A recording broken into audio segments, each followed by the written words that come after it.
한국은 지리적으로 참 운이 없는 나라입니다.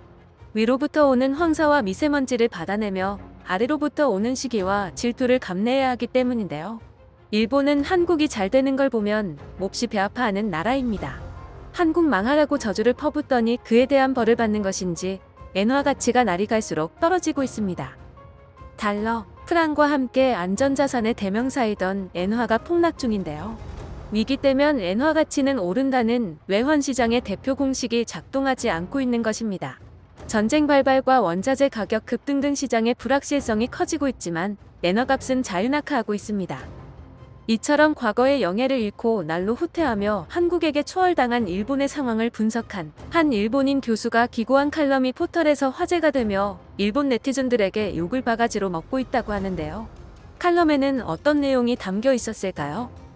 일본의 저명한 경제학자 노구치 유키오 히토츠바시대 명예교수는 최근 왜 일본은 한국에 추월당한 것인가? 라는 제목으로 칼럼을 기고했습니다. 칼럼에서 그는 한미일의 1인당 GDP 성장률을 언급하며 이야기를 시작합니다. 자세한 내용을 살펴보도록 하겠습니다. 한미일 3국의 1인당 GDP는 80년대까지 비슷하게 성장을 이루었다. 그러나 90년대 중반부터 큰 변화가 일어났다. 일본의 성장률이 떨어진 것이었다.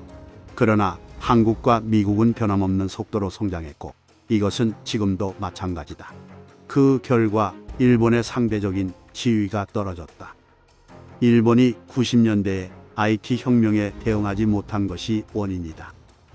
문서를 팩스로 보내는 것은 수고스럽고 시간도 많이 걸린다. 메일로 보내면 훨씬 간단해지는 것은 당연하다. 사무 처리를 디지털화하면 능률이 오르는 것도 당연하다. 그런데 일본은 여전히 이전의 방식을 고수하고 있고 인감을 누르기 위해 집에서 일을 하다가 갑자기 회사로 나와야 한다. 이런 사회에서 생산성이 높아질 리가 없다. IMF의 세계경제 전망 데이터에서 미국과 일본을 비교했는데 1980년 일본의 1인당 GDP는 2.2만 달러, 미국은 3.2만 달러였다. 미국은 일본보다 1.4배 풍요로웠을 뿐이다. 그만큼 일본이 대단했다는 것이다. 그런데 90년대 중반부터 양국의 성장률에 현격한 차이가 생겨나기 시작했다. 미국은 이전과 비슷하게 성장하며 1인당 GDP가 2000년에 5만 달러를 달성했다. 그런데 당시 일본은 3.6달러밖에 되지 않았다. 미국이 1.8배 성장할 동안 일본은 0.4배 성장했다. 이후에도 같은 추세가 이어졌다. 2010년 미국은 5.4만 달러, 일본은 3.8만 달러였다. 최근까지도 이 경향은 변하지 않았다. 코로나19 창궐 전인 2019년 미국은 6.3만 달러, 일본은 4.2만 달러가 되었다. 이처럼 80년대에는 눈부신 성장을 하던 일본이 90년대부터는 거의 성장하지 않고 있다. 반면 미국은 90년대 이후에도 높은 성장률을 유지했다. 다음으로 한국과 일본의 구매력 평가를 비교해보자. 80년대 한국의 1인당 GDP는 겨우 0.55만 달러였다. 당시 일본은 한국의 4.1배였다. 그런데 90년대 들어서는 한국의 GDP가 1.3만 달러로 상승했다. 일본과 2.6배 차이 나게 되었다. 2000년대에는 한국이 2.3만 달러가 되었는데 이 수치는 일본과의 격차를 1.6배까지 줄인 수준이다. 2010년대 한국은 3.4만 달러가 되어 일본과 1.1배밖에 차이 나지 않게 되었다. 그리고 2018년에 한국은 마침내 4.2만 달러를 달성해 일본을 앞질러 버렸다. 한국의 1인당 GDP 성장률은 미국과 비슷하다. 일본의 성장률이 90년대에 굴절되어 낮아져 위와 같은 역전현상이 일어난 것이다. 한국의 성장률은 앞으로도 변하지 않아 일본과의 격차가 커질 가능성이 농후하다. 지난해 6월 영국에서 열린 G7 정상회의에서 한국은 정식 초청국으로 참가했습니다. 공식적으로 가입 제의를 받은 것은 아니었지만 한국의 G7 가입이 가시화되는 분위기였는데요. 이에 대해 노구치 교수는 상상하고 싶지 않지만 일본이 G7에서 쫓겨나고 한국이 대신 들어와도 뭐라고 할 수 없는 상태가 되고 있다고 우려를 표하기도 했습니다.